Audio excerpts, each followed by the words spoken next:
Então, sobre um assunto muito importante e relevante pra gente aqui, né? Um dos principais, na verdade. Como você definiria o tráfego? Boa, Alan. O tráfego a gente costuma dizer que é o principal, né? Aqueles usuários que têm um interesse pelo que você trata, os assuntos que você fala, Sim, o nicho ali das suas matérias, e ele visita o teu site. Basicamente, é dessa forma que a gente pode definir o tráfego, né? Usuários que querem consumir o conteúdo ali do seu blog. Digamos que é a base ali, né? Pro Exato. publisher ter um retorno, ter a receita que ele tanto quer, né? Então, o que seria um tráfego de qualidade? Vamos falar sobre isso também. É muito importante a gente tratar sobre isso, porque de nada adianta o publisher ele pensar que trazer um tráfego em volume é o suficiente para que ele tenha uma boa geração de receita, um bom CPM, uma boa visibilidade. A gente costuma definir e entender que um tráfego é de qualidade quando a gente, por exemplo, analisando um Analytics e depois cruzando esses dados com o Google Ad Manager ali nos relatórios, a gente percebe que o usuário ele tem um bom tempo de sessão, eu tenho uma baixa taxa de rejeição, certo.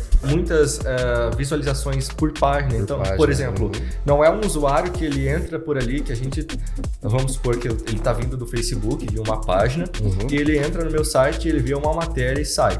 Não, isso, a gente não vai considerar isso como um tráfego de qualidade. Cara, é interessante e saudável que esse usuário ele me gere aí, por exemplo, 2, 3, 4, 5 page views. Ele realmente entre no site e navegue ali, né? Faça essa navegação pelo site, interaja. Exatamente, Alan. Então, isso entra muito no engajamento, né?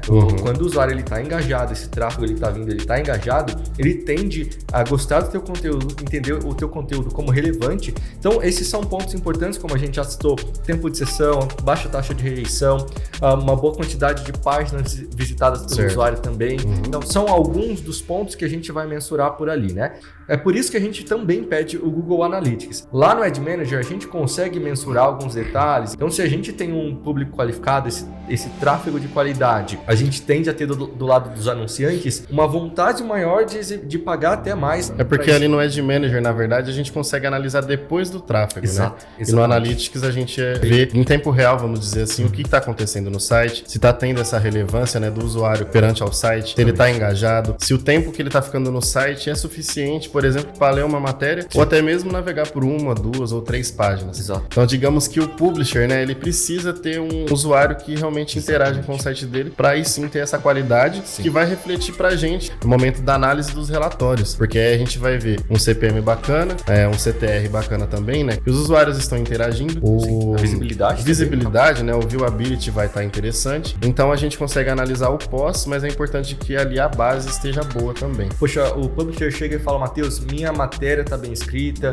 eu utilizo boas técnicas de SEO, uso ali os backlinks, grifo palavras-chave, tenho conteúdo com boa quantidade de palavras, mas meu tempo de sessão ele tá ruim mesmo assim, estou batendo ali no Analytics. Por que isso? Justamente porque para cada tipo de conteúdo existe um público qualificado, existe um tráfego de qualidade para aquele site, para aquele conteúdo. De nada adianta, por exemplo, eu querer pegar um tráfego de um grupo de receitas que traz um bom engajamento se eu falo de finanças. Exatamente. Poxa, a gente tem uma incongruência por aí. Você tem que entregar o que o leitor ele quer ler ali realmente, né? Sites que tem ali um tráfego orgânico, que é um dos pontos, é um público que procurou por aquele assunto, né? E ele realmente está interessado em ler aquilo. Ele pode ser, por exemplo, um tráfego direto, onde o usuário já conhece o teu site, já conhece as tuas matérias, e ele digita a tua URL, ou ele deixa o teu link salvo e entra por ali. Pode ser também, entrando nessa linha de tráfego orgânico, um grupo do teu site, um grupo de WhatsApp, de Facebook, onde as tuas matérias são veiculadas e os usuários entram diretamente lá. Você já fidelizou esse público, né? Tende a ser um público que é mais fiel, porque já conhece teu conteúdo, gosta ali, entende você como referência. Mas nós também temos algumas outras alternativas de fonte, origens de tráfego, né? Bom, algumas das principais fontes que nós temos aí de tráfego pago, primeiramente o Google Ads, depois o Meta Ads, LinkedIn Ads, Pinterest e também, por fim, o Taboola, né? Não é necessário que o publisher faça aquisição somente do tráfego do país dele.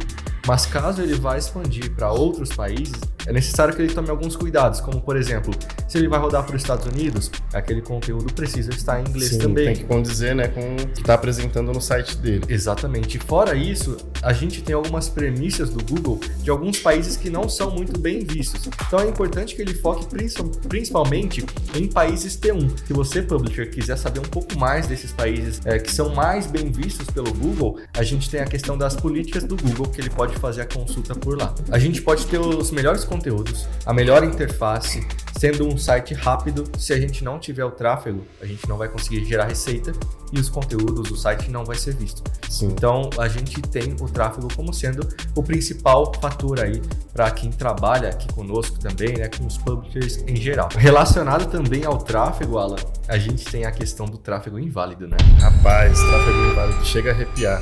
Mas esse é um assunto que a gente vai abordar no próximo vídeo.